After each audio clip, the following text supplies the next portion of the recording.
What is up, y'all? I am Mike, and this is Tiff. And we are Damn We Grown.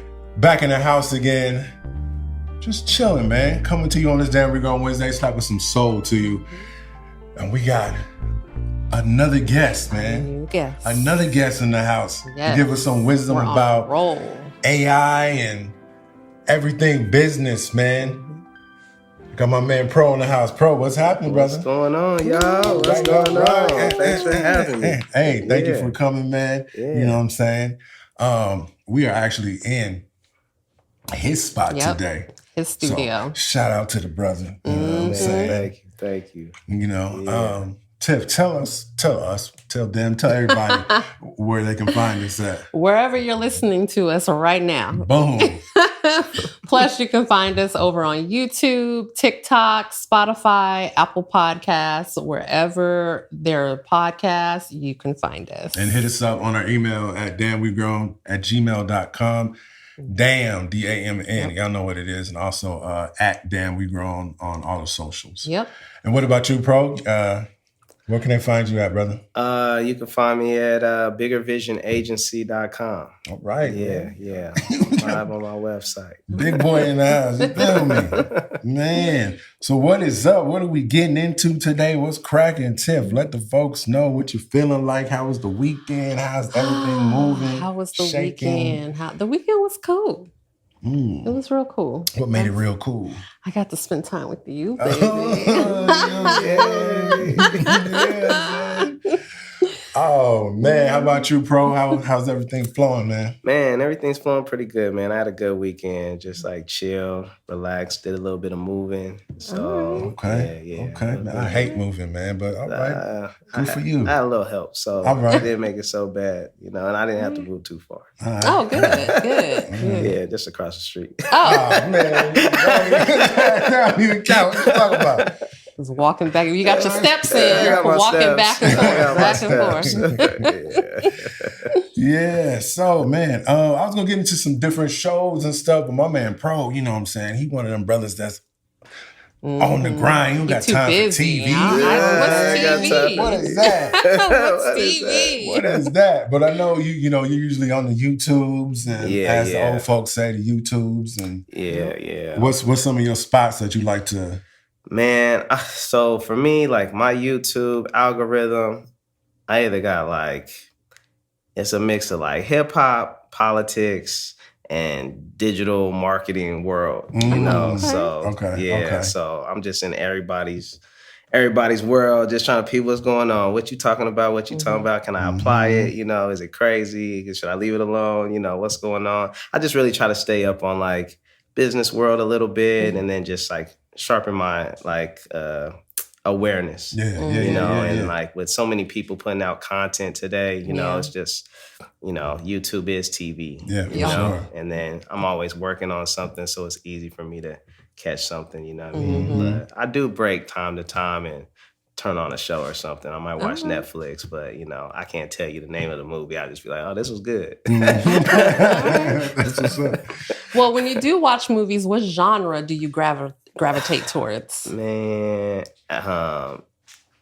there's this one show. It was it's like the mystery shows, kind of like action mystery. Okay. I think it was like The Heist or Money Heist or something like that. And they were like plotting to rob a bank, and then like all these little mixed stories in between, it's like whole episode series. And it was like a French film, but they put English language over it, Yeah. But it was good. It had me locked in, and I was like, I got maybe about cool 10 episodes, Oh, good. Yeah. Before I said, man, I'm about to get too wrapped up. It will definitely steal your time. It'll take you, you know what I mean? But it's all, that's the power of a good show. Yeah. Mm-hmm. For sure. What you been watching lately? So I've been on La Brea. Have y'all heard of that? Oh, I know you probably haven't. I know the street. Even on La Brea. No, it's a show called La Brea. So there was like this huge earthquake that happened in the beginning, like literally the first 5 minutes of the show. And there's a huge sinkhole in the middle of LA. right off La Brea. And it's kind of like a time travel, like sci-fi mystery type of show. Okay. So it was really good. I think I'm on episode 6 or 7, season 1, and there's 3 seasons. So that's what I've been watching recently. Okay, that's what's up. Yeah. That's what's up. Yeah, see, I'm like pro. I don't really have time to be watching shows. You know, I only read books. No. Only read That's the books. only Mike thing I keep do. me on the couch with his eyes closed. I ain't lying. You know what I'm saying? Man, this is good. This is so good. Yep, that was him last night. Yeah. Man, I be telling people no business, man. You know. Nah, but you know what? We came up with a new show. Pro got a new show coming out. It's called Chill or Thrill. We producing it. We just decided Just it right decided. now. Just now. I'm with But it. I know you like to get into some things, man. We love travel too. So, you know, what's some of your favorite spots to hit up when you? Let's see, where have I been? You know, my last big trip was to Dubai, Okay. which was pretty amazing. Yeah, that was cool. I got to enter in some real nice scenes, man. Dubai is one of them places. Just, I mean, a lot of people love it. It's opulent, you know. It's it's one of those worlds. But when you find like friends, it just makes it makes it a little bit more exciting. Yeah. That was the first time I actually got to go jet skiing. In Dubai, and I was like, man. And then I did skydiving too. Ooh, while I was out Oh, there. you for real adventurous, man. Right? Yeah, so that was exciting. Did you rent the Bugatti? Did you rent the expensive cars? Yeah. We was in the what was it? The Phantom, the Wraith, something like that. okay. You got the stars on the ceiling. Yeah, what's that? They got this island. They got this. I think it's a 7-star, the Burj Al Arab or something like that, and it's 7-star hotel. It's like they built it on the water. Yeah, like they have this really interesting story about how it was built, where they imported all the sand and drained the ocean and built it. So I had to go see it. Yeah. So that was cool. Then I was in Turks. Yeah, I think that was my last trip. I was with Turks. My cousin invited me out, so that was nice. You know, like be with family and go chill. Did a cruise, and Nice. yeah, it was. Yeah, they showed me a good time out there. Yeah. Good. What was that food hitting like out there in Dubai and Turks? Dubai, they have a lot of good Indian cuisine. Okay. That was out there. You get no pork chops, huh? Nah, I didn't do the No pork pork chops. chops? Nah, I That's didn't. all right. But they had some, man. They had some. Yeah, the Indian cuisine was good. Yeah. And then I think we did. What did we do? I think we did red snapper when we was in Turks. Yeah. It was Love tough. some fish. Ooh, I know they threw it on the grill. We'll put the red stuff on the grill. Yeah, with the accent. Come on, yeah, man. Yeah, they had a little soda pop. They got a certain kind of pop soda out there. Anyhow, it was good. It was a good time, adventure. Yeah. Love the water. So being on the ocean and just waking up to ocean views. Nice. When you grinding and you can get away and just have a time. That's life. Yeah, it's that peace, man. Yeah. That's that peace. What made you decide to go skydiving? I don't know, man. I was like, I need a memory, and then, so I just said, you know what, I'm gonna go skydiving. And then I had was it a friend? I don't know if she suggested it, but I just went. I was trying to do everything that was like exciting you could do. Like, we gonna go camelback riding. We gonna do sand duning. Like, I'm in Dubai, man. You know what I mean? Trip ain't cheap. You know what I mean? So we finna figure out how much we could do in the shortest amount of time possible. So I just did that. And, I was like, I got to do something adventurous. And if I was going to do it, I wanted to see over the island, the Palm Island. So, when we jumped off, it was like the Palm Island. You see like man, it was like the most beautiful scene, you know, but it's my first time going, so falling out of a plane was crazy. Now, did you get the video? Yeah, I got the video. Okay, I'll show you the video. good. It's All crazy. right. It's crazy. Yeah, I walked in, I'm all confident. Man, I fell out that plane, my eyes were so big. I said, man, I'm tripping. I was like, what am I doing out here? You know, and then the parachute opens, right? So when it opens, it jerks you back into the sky. So I'm holding on to the harness like it's gonna save my life. You know what I mean? Like you gripping this little harness, you know? Like now out there, you have to have a person. Yeah, I think when you first skydive, you have to go tandem. You know? Okay. Yeah. All right. Yeah. Just making sure. Yeah. I know I'd be flying out by himself. Yeah, flying by myself. I'll be looking for the little string. Like, man, that's my belt. Oh my gosh. Like, nah, yeah, you gotta go with somebody. And it was cool, you know, you made it fun. But yeah, there was a moment where you get in the sky and the pressure from the wind, you know, you can start making moves, start spinning around and doing little stuff. I was like, oh man, but you gotta do like, I don't know how many flights you gotta do to go by yourself. You know what I mean? Yeah. I don't think I'm with all that, you know. Now, once you landed, did you have like a new perspective on life?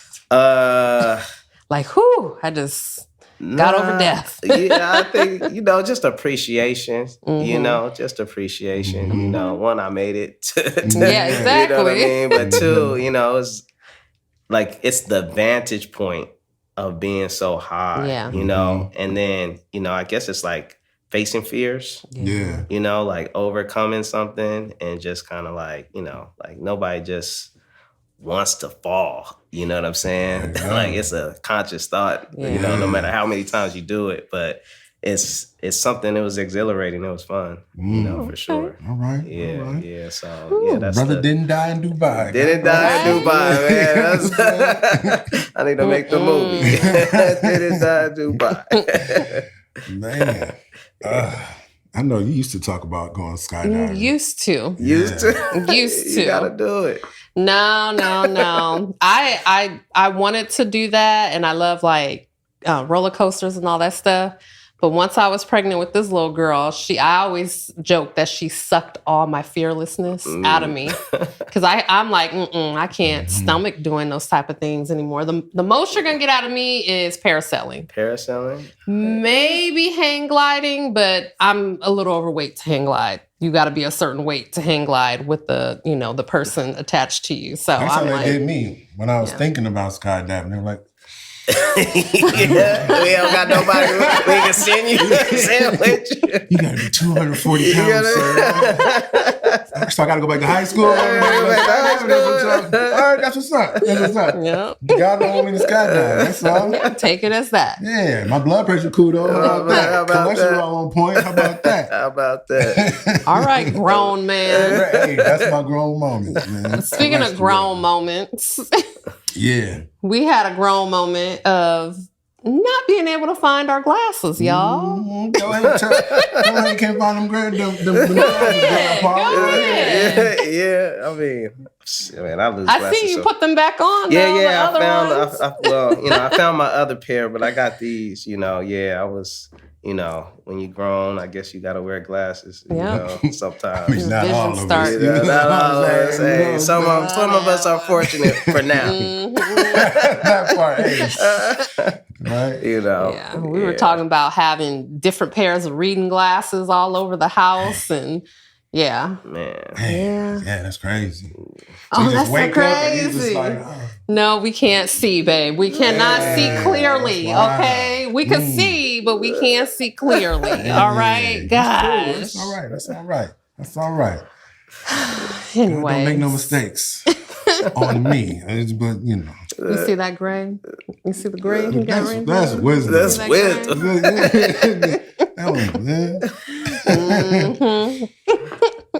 So, we was gonna talk about the hiking groups. I know Pro likes to hike. You were talking about that. Yeah. Oh, yeah, hiking groups. Yeah, so I have a friend who created her hiking group. Let me pull it up because I don't want to say the wrong name. Melanin on the Hill. No. Melanin in there. Melanin on the Trail, IE.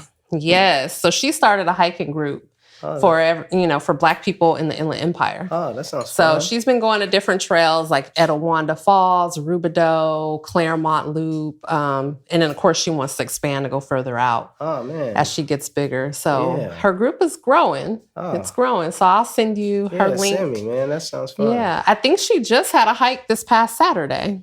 Okay. Yeah, I love hiking. What's your favorite spot to go? To be honest, like my average every day, because I just have a short amount of time, I'll just go to Claremont Loop. Okay, just run the whole trail, the whole 5 mile loop. Dang, you do that? Like daily? Man, I was. At one point, I was doing like 4 days a week. Oh, that's awesome. You know, that's good. It was crucial. Yeah. You know what I mean? We would... And then, like, you know, they charge at the park to park now, you know? So I was like, man, 5 times 4 times 4. I was like, so we started parking at the park for free. But, that's another 1.5 miles. You got to walk. Dang. So, you know, we were doing like 7 miles that's before 9 a.m., you know? Then we get back and, you know, run the day. Yeah, pretty crazy. So what time would you, like, park the car and actually start walking? And what time was that? I think we get out there like maybe like 5:45, 6. Okay, I'm still sleeping. Yeah. And I'm still gonna be asleep. It's a good 2.5 hours, you know, if you just pacing, you know. Yeah. So it's crucial. Well, I may join you one day. I keep telling myself I want to go to Claremont. Yeah. I mean, it's not that far from us, but like you said, having to pay to park. And I'm like... It ain't bad if you just go on one time, but what we was doing... Oh, yeah. Y'all were in beast mode.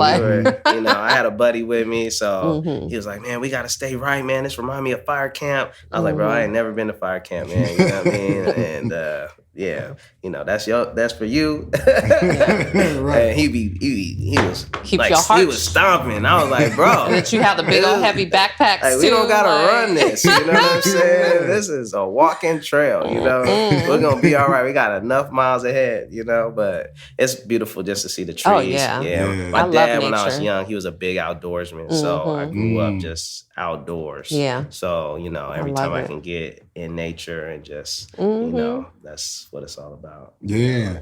How was your youth and just growing up, your family life? How was that?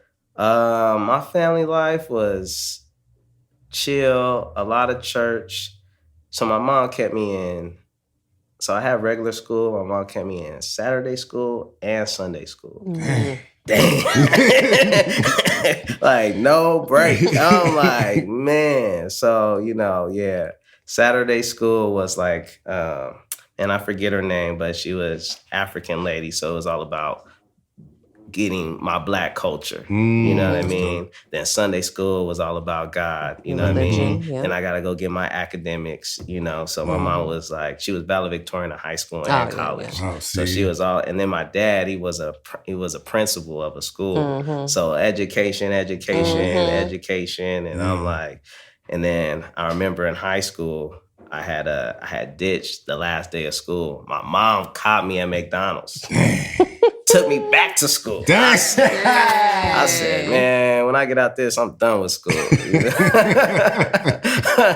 And now I'm here, you know, educating every day, reading books, trying to learn something, you know. So I guess, you know, it is what it is. You always go back to your roots. No matter how far you try to run away from it, like your parents instilled that in you. Yeah, that's you know, at the end of the day, it's good parenting. But man, I could have ditched one day out of 18 years. You know what I'm saying? Especially the last day. She said, no, not even on the last day. Not even on the last day. Get back. You know what I mean? No, but childhood was good. You know, it was you know, outdoors. My family's like they had a farm. So I would be on the farm a lot, or I'd be in Santa Cruz, and you know, just a lot of, it was chill, you know what I mean? But my mom was big on like a lot of programs, you know. She had me in Jack and Jill of America, you know. So you one of the Jack and Jill brothers. Okay, all right. You know, so I was just involved in a lot of different things. Yeah, so it was good. Yeah, that's dope. Yeah. My family had a farm too, but it was in Mississippi. So the summers would be fire. Yeah. And at one point, I was like, man, I wish we could just leave California and go to Mississippi until I turned 13 and went back. And I said, man, I ain't never coming back. You get older enough, they put you to work. Yeah, you know? Yeah, man, that farm life, man, is work life. Ain't no joke. You know?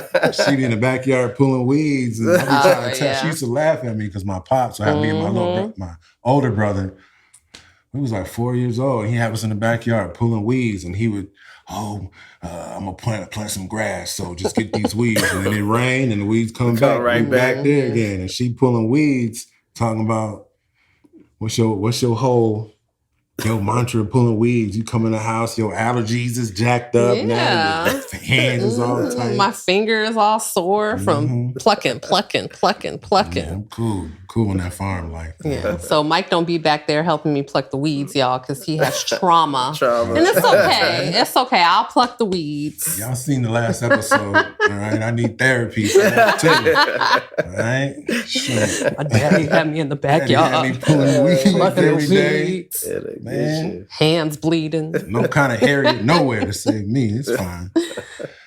But yeah, you know what? We want to get into the main meat and potatoes of this episode because we got an expert in the house tonight, man. You know what I'm saying? Thanks. A brother who started several businesses, creating community around business, and he's going to put us on game about AI, some things that we can learn from him, his experience using it, and the do's and the don'ts, man. I think my first question would be, is AI the devil or is it the cheat code? Man. Or is it somewhere in between how you use it? So I had a friend and she was like, you got to be careful because what she said, everybody turn into AI instead of God now. Okay. And in one sense, I'm like, I hear what you saying, but AI is really helpful though. You know what I mean? Yeah. And, but I think, people can misplace like their role in AI and how it's meant to be a tool and not to be your brain or be your answer, Yeah. So, is it the devil? No. But can it take you left? I think in some cases it could, but in a lot of cases it's a phenomenal advancement in society and life, and I think everybody should be taking advantage of it, but it's not a replacement for intelligence. Yeah, I got you. Yeah. Now, how do you feel about how can we get this balance of using AI in our jobs and not taking over our jobs? Because that's what it seems like a lot of these corporations are trying to do, just replace us. Yeah. AI is so in order to not get replaced, I think the employee or whomever has to utilize it to help advance what they do, right? So when I say it's not to replace your intelligence, it's to help you be more effective in what you're getting accomplished, right? I can get more done with AI than I can without it.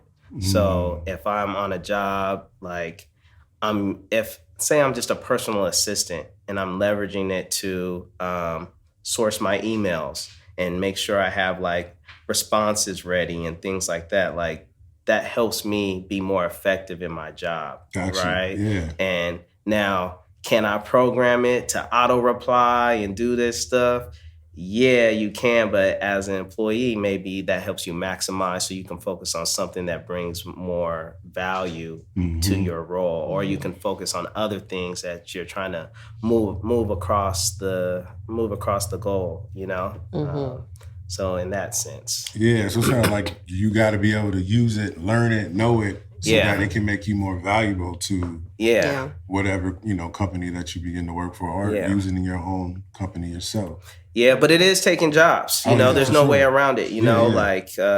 I definitely don't need as many people as I needed before, but at the same time, AI needs to be effective in these contexts, and then you only have so much of your own mind you have awareness of. So like knowing that like my intelligence alone is limited in what I would use AI for versus yourself, you may be in a whole nother field of understanding and you'll use AI in that capacity, right? So if I just fire everybody, I'm not bringing in I'm only living in my own worldview of what I know AI can do, right? Versus like you have a life experience to say, no, you could be using it this way, right? And so I think it's just, it's interesting, but I think part of it is like, can we be more effective? Can we get our time back? Can we spend more time with family?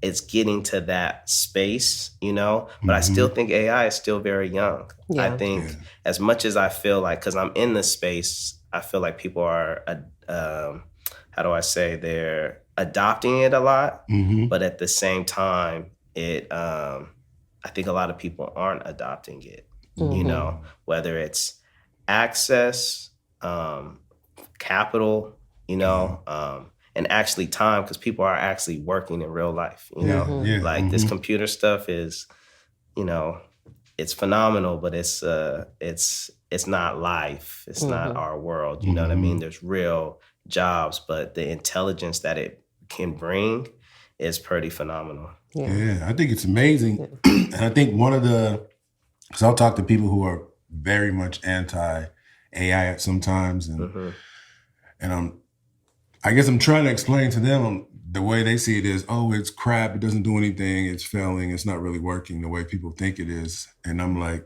you're looking at AI like it's just an upgrade to your computer.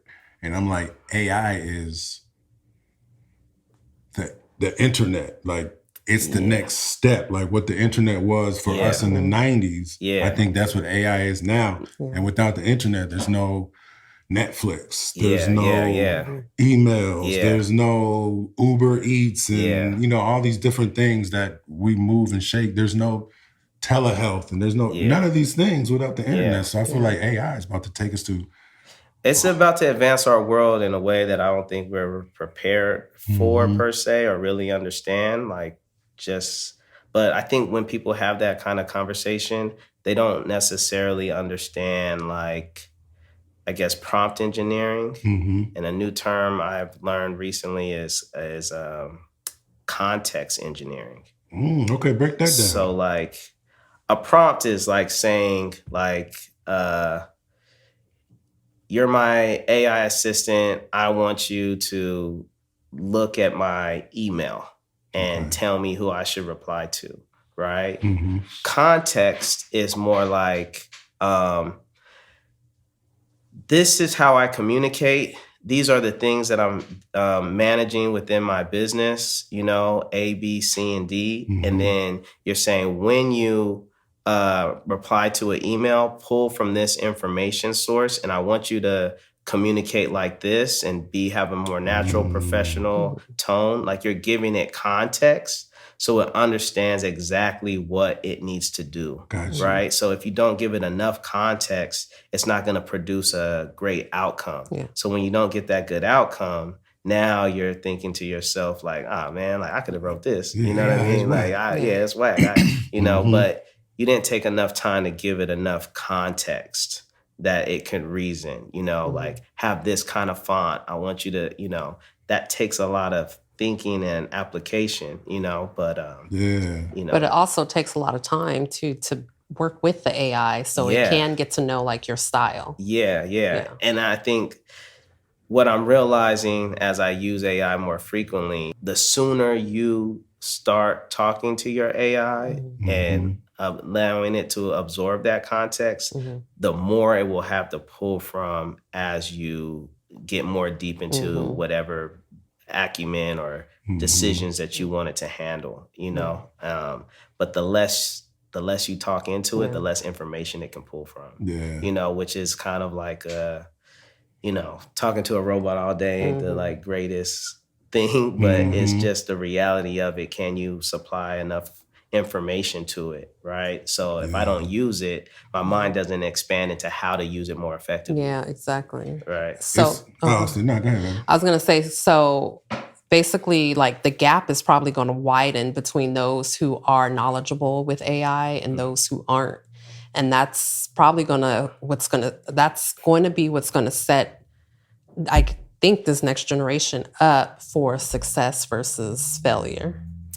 Because we're like living in a Renaissance era with AI. Yeah, man. And also to add to that, do you think the gap between understanding AI, utilizing it to your advantage versus those who don't, do you feel like that's based on a class? Like on the class hierarchy? No, I don't think it's based on a class. It's, AI is the great equalizer, but I will say, like, everybody could technically access it if you have a computer or a phone. Yeah. Right? I think kind of the point is, like, our communities, are we having access as much as other communities may have access? And to be honest, I guess in terms of class, if you're thinking like, hey, does Rancho Cucamonga have more computer resources than Pomona? Yeah, you know what I mean? And what demographic of people live in Pomona versus Rancho, right? Like, I think it's just economics thing, but I think it's the great equalizer. Yeah. Like, you don't have to have all the knowledge, but you can type and get it. Like, you don't have to have a big business and already start making money leveraging AI with a little, So as long as you have a concept of what to do and what to use it for, like you have the greatest advantage. Like, you save so much time, so much money. It's like insane. Yeah. If you can really think to how to apply it. So can you give us any like advice or tips on getting children into AI? Because there are a lot of, harmful things out there on the internet for kids, and especially dealing with AI. So how can we get our children into starting to utilize AI for their benefit so the AI can grow with them as they're utilizing it?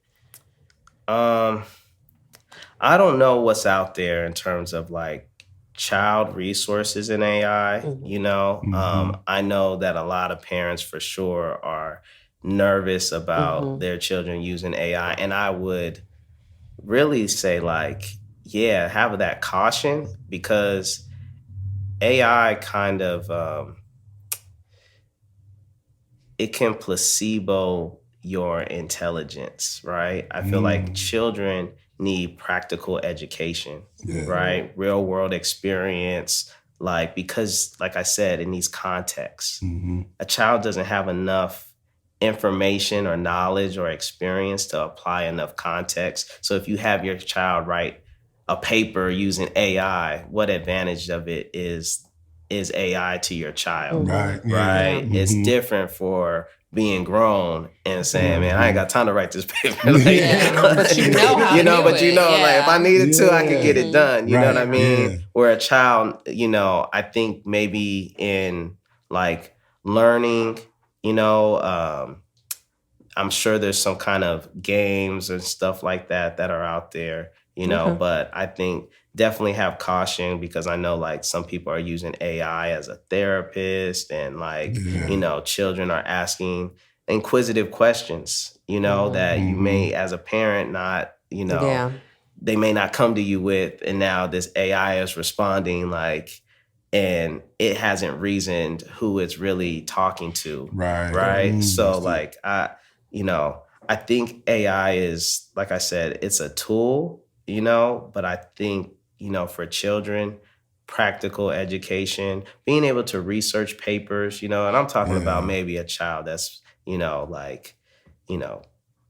to 18, 17, right? Like tweens and teens, Exactly. Like, but, like I had a friend, he was like, I just told my son, man, just use AI, have it write your paper. And I'm like, bruh, like, what are you doing? You know what I'm saying? Like, slow down. You know what I mean? Setting him up for like, failure. Let him develop his focus. And then, you can introduce it in other things. Like maybe like, hey son, we're gonna start a business. and let's go to AI and figure out like what ideas are out there. You know, like let's figure out how we let's do some research, right? That's a good idea. Like those like kind that. of ways, those kind of use cases, right? Yeah, that's dope. I know sometimes I turn off the spell correct on my phone when I'm doing text, because there was a time when I was trying to spell witch and I was like, witch. W-I-T-C it. Wait, that's the witch with the hat. Witch. I said, no, we're gonna have to I can't, man. Let me get back to figure my stuff out. I'm getting too lazy in my brain. Too lazy minded. You know? Yeah. But I mean, all right, so you got several businesses, man. Break it down, man. What was the process of you getting into these businesses? And then even at some point, when you started to adapt AI into your businesses, how that helped? And so like I got into all my businesses through just next best step. So originally I was around a group of peers or friends that were trying to get some stuff started. I now have a photography equipment rental business. My friend Drew had started the business. He was renting out gear outside of his home. And at the time, I was, we had a space, and my money got funny, and he was busy, and he was like, "Man, maybe you can help me run the shop," you know? And I was like, "All right, cool." So I did that, and then several years later, I ended up buying it from him because he wanted to transition and do something else. But I think it just came around. I was always interested in business, you know, and things like that. I was one of my first real job was working for Fatburger. And with them, I was a field training supervisor where I would, help them, help set up franchises, like the whole operation, right? Okay. So I learned that as a skill, but I didn't really I was managing, but didn't really have an understanding of what real management was, you know? Like I just had experience, but not really understanding. And then kind of stepping back, wanting to do my own thing, you know, and then working with my boy, it was kind of just fun. And then it just became just natural to just say, you know, business to me is just responsibility. It's not really that deep. It's an idea. And then you share that idea in exchange for capital, you know, and it was just that simple. And then I have an event venue, which we had a studio because people they're renting photography equipment. Well, you want a studio, right? So now we have a studio. And then when that became available, all right, we got a studio. Then people said, hey, I want to do a party here. Oh, now we in the venue business. Now we doing parties, weddings. It's just next best thought, you know? And then, you know, obviously, hey, we need a website. So then I'm in the digital world, right? And then I'm doing stuff for myself, and people say, man, who built your website? Well, we did. Then they say, well, man, can you do it for me? And I'm like, okay, you know. Yes, we can. Yes, we can. You know what I mean? So let's offer that as a value, you know? So it just, to me, it's just next best step, you know? Like I haven't made it like a big pressure move to say, man, I'm trying to be this, you know, it was just the next step. It was just a nice progression. Nice progression. Little, you know, not like, you know, money overflowing, but it's just, hey, this has just been a pace, you know? And then, you know, I kind of found I found my passion more being on the digital side, you know, like, and so now I try to hire around my weakness or the areas where I don't want to focus. Okay, smart. Right. So that's kind of just how I've kind of progressed, but I'm still much a very owner, operator, solopreneur, you know, like, and I always try to differentiate, especially when talking to some of my friends about what being a business owner and being a solopreneur is, because a lot of us, we have our own business, but we run it. It's just us, right?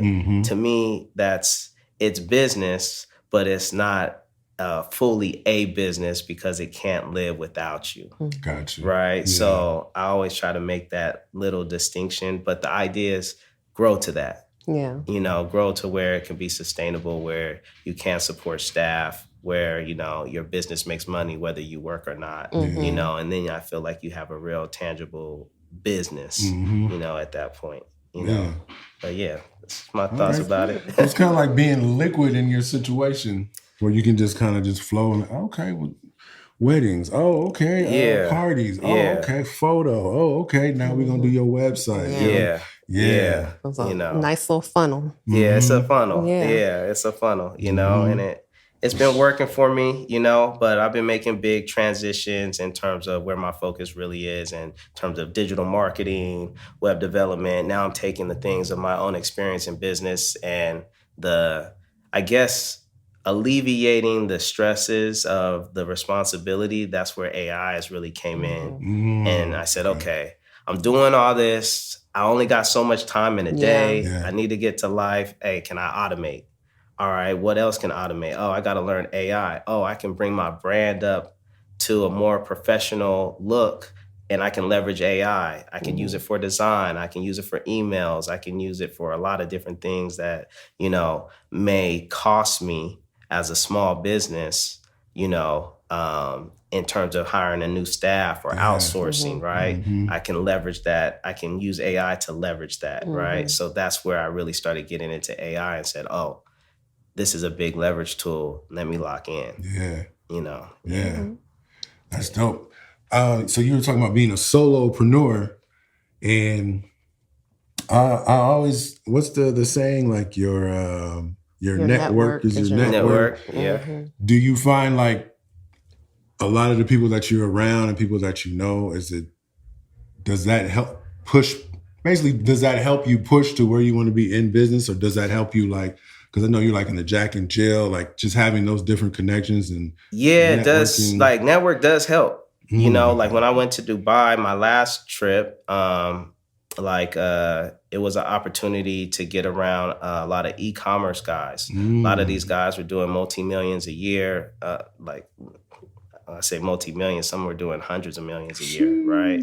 And so I was very fortunate to be around these guys and see, you know, a different perspective than where my natural community of business is. And so that's definitely like expanded my mind to see what is going on, what is happening, and to get around those guys. And, you know, they're pulling you up, you know, they want to see you get to where they are. And, you know, like you have to kind of stretch yourself. And it was a ticket to really get around these guys, you know. Somebody's doing 100 million a year, you know, from the average position, like when would you get the opportunity to find or hang out with them? They're busy, they're in their office, you know, like, you know, but I think we're in a new age where communities are being built and different things, but it still costs, you know what I mean? So you got to be willing to risk a lot of dollars to put yourself in the room, you know? So those things are definitely important,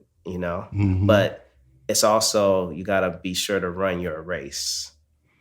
Gotcha. You know, like know what you got in front of you and focus on that, you know, and then let that next best step evolve, you know? Okay, I got you. Yeah. So it's like you're at 100K and then you're around these 100 millionaires and then you're like, oh, okay, I need to be at 100 million. You're not really going to stretch like that. And I'm not saying like, look, man, the world is fascinating. Like I've seen some people take off in 2 months, 4 months, right? You hit an idea and it just catch traction.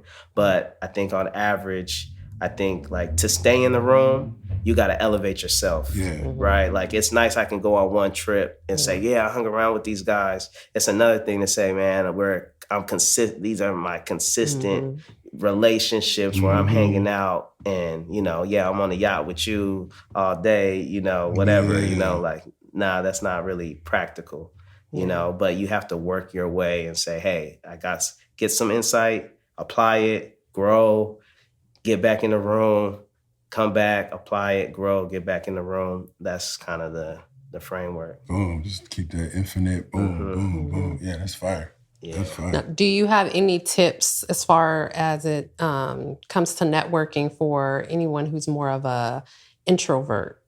and you are in the room with these people and you do make connections, like what's the next step? Like once you leave that room, like how should you stay connected with these people naturally without it seeming like communities? Yeah. All these guys got communities now. You know, like I go on school, I'll join a group for $25 to $100 a month, you know, and that's how I got invited out to Dubai with a lot of these guys. And I got in a group really early, you know, and this gentleman, he's scaling to the moon, and he's like, hey, we're putting on this event, man. You want to come? And I was like, man, I actually don't qualify.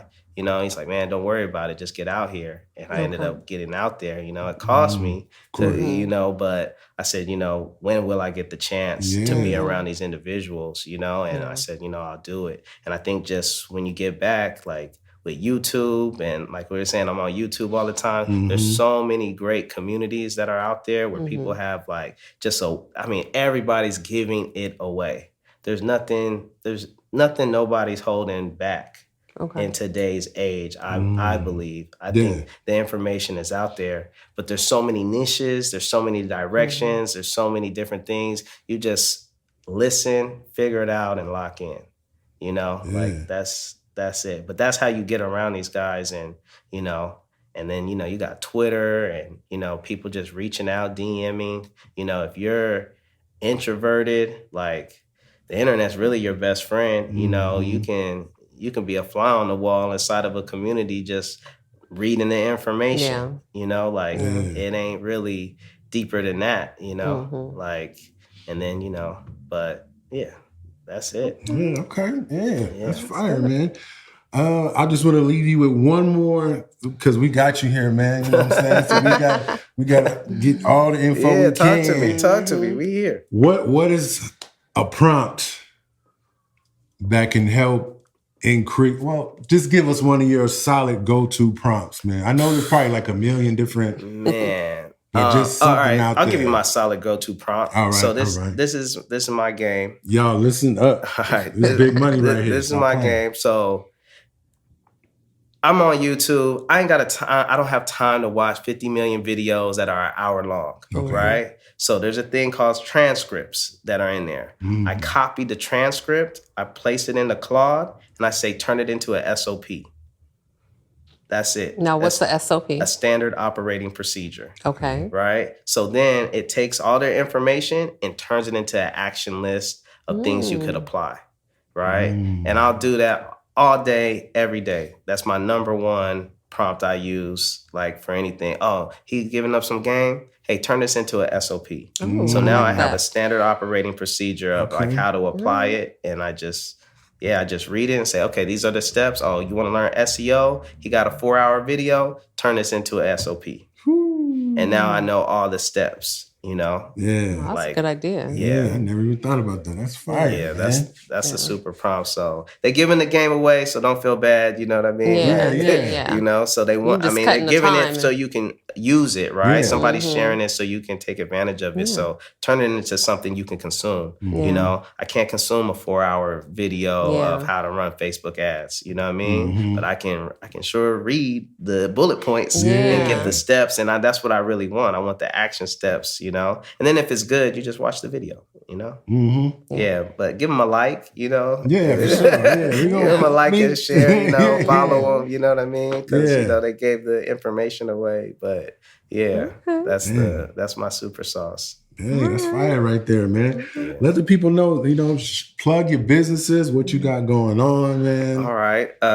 So let's see. My agency is called Bigger Vision Agency. So biggervisionagency.com. That's where we build websites, do automations, and you know, infuse AI into different companies. And then I also have the Electric Loft, which is an event venue in downtown Pomona. So we host everything from birthday parties, weddings, baby showers, all of that. So it's electricloft.co. And then I also have IE Photo Rentals, which is a photography equipment rental business where we rent out, you know, a lot of the camera gear we have on set today. And that's iephotorentals.com. And so it's based in the Inland Empire. That's why it's IE And, you know what I'm saying? Well, I see the hat. One love, IE. So Shout out to Jason. So those are brick and mortar community businesses, and Nice. that's what we serving. Yeah, man. Yeah. Appreciate you coming through. Man, stopping thanks by. for having Thank me. you. Blessing Yeah. us with A lot that of wisdom. info. Good About to put info. that prompt to work. But Yeah. work. I already got a couple videos I'm gonna use it for. You know what I'm saying? Saved. Yes, sir. Yeah. Yeah, man. All right. Indeed. Well, thank you. Well, Thank you for having Yes, me. sure, for thank sure. you. Yeah. What you got to tell the people, baby? Y'all keep choosing joy. Chill, y'all. And another one, huh? Deuces.